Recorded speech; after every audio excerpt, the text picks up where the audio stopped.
Non, non, non, non. Nous ne faisons pas de soupe populaire ici. Vous devez partir maintenant. Je suis là pour le sermon, madame. Si ça ne dérange pas. C'est un problème. Vous puez, partez maintenant. Est-ce que tout se passe bien de ton côté, Sandra? Non, tout ne va pas bien. Il vient de faire irruption ici, empestant l'église. J'espérais juste vous entendre prêcher, révérend. D'accord. Moi, je suis le pape. Je suis convaincu qu'il y a une solution pour tous. Ne me dis pas que tu tombes vraiment dans le panneau, révérend. Il y a seulement 2 semaines, l'église près de Oak Ridge a été vandalisée et cambriolée par des voyous se faisant passer pour des fidèles. Je te le dis, ce type n'est que des ennuis. Je ne cherche pas à voler qui que ce soit. Sandra, cet individu a autant le droit d'être ici que toi. Vraiment?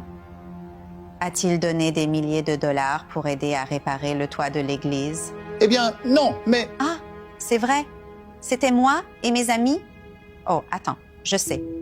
Il aide à organiser le défilé de Noël de l'église chaque année. Ah, non, encore une fois, c'était moi.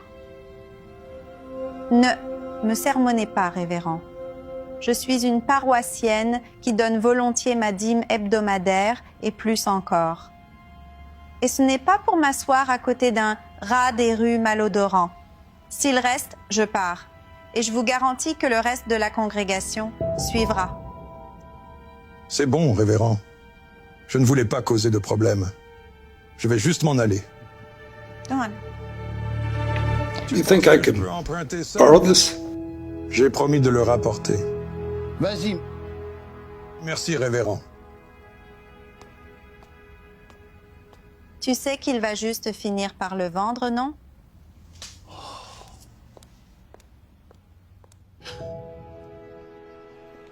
Que Dieu vous bénisse.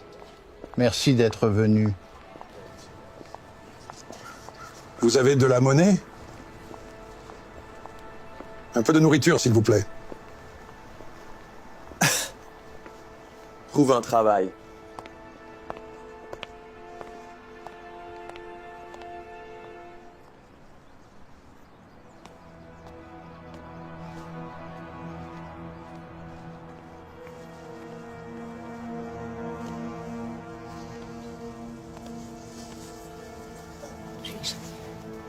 Comment c'est passé? Tu nous as pris à manger? Et pour les médicaments? Désolé, tout le monde. Je n'ai pas mangé. Nos provisions pour aujourd'hui. Nous apprécions votre effort. Mais je ne suis pas revenu les mains vides. Vous avez dit que vous vouliez entendre un sermon. Et par Dieu, vous allez avoir un sermon.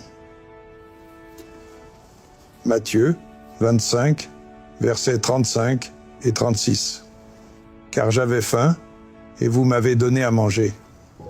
J'avais soif, et vous m'avez donné à boire. J'étais un étranger. Vous m'avez accueilli. J'avais besoin de vêtements, et vous m'avez habillé. J'étais malade. Vous m'avez soigné. J'étais en prison. Vous êtes venu me voir.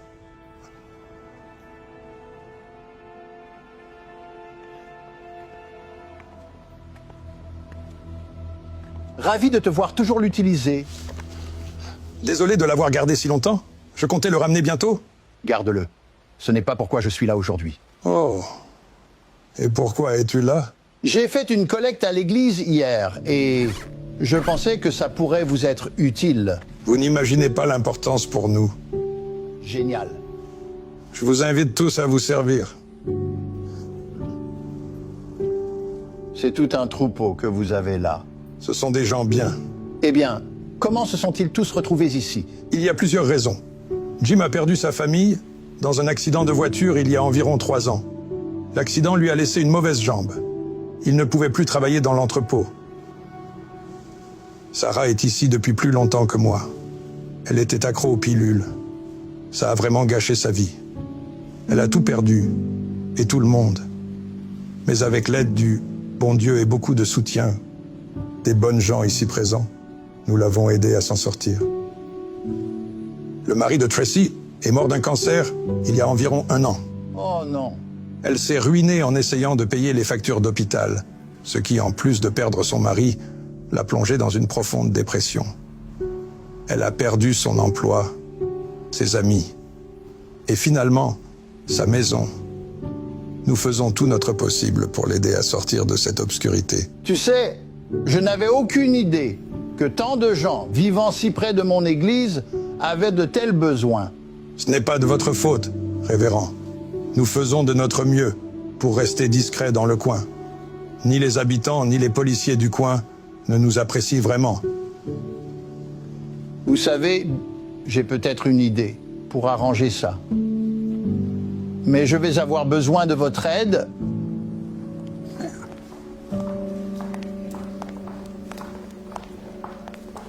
Toi, qu'est-ce que tu fais ici?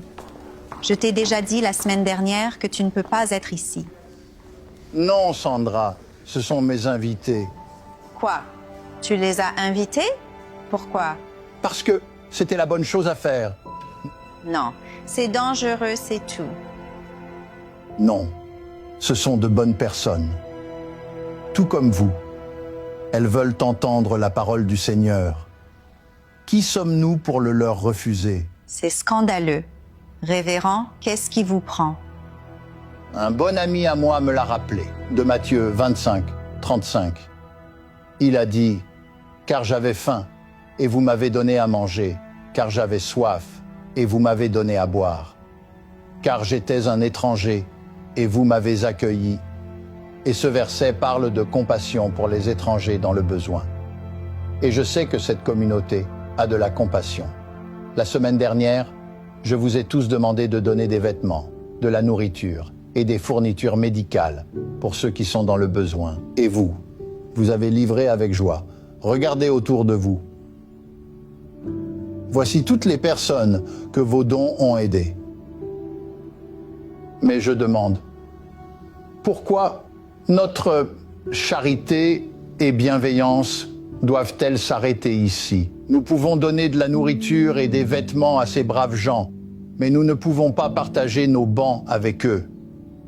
Trop longtemps, nous avons ignoré la souffrance de nos concitoyens. Nous les avons rejetés, forcés à vivre dans l'ombre pour faire semblant qu'ils n'existent pas. Je dis ça suffit. Nous ne jugerons plus ces personnes. Nous ne les éviterons pas. Nous les accueillerons et les inviterons dans notre lieu de culte. Allez-y, soyez de bons voisins et présentez-vous à nos nouveaux paroissiens. Faites-leur bon accueil. Allez.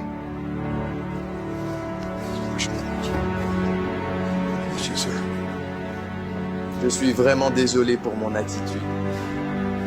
Que la paix soit avec toi, frère. Et avec toi aussi. Merci.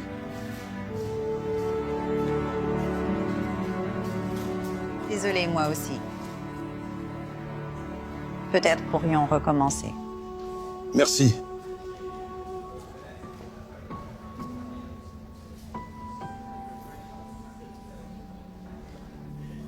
Merci, révérend, pour tout cela. Non, merci. Pourquoi? Pour m'avoir rappelé pourquoi je suis devenu pasteur. Pour aider les gens. Pas pour les juger.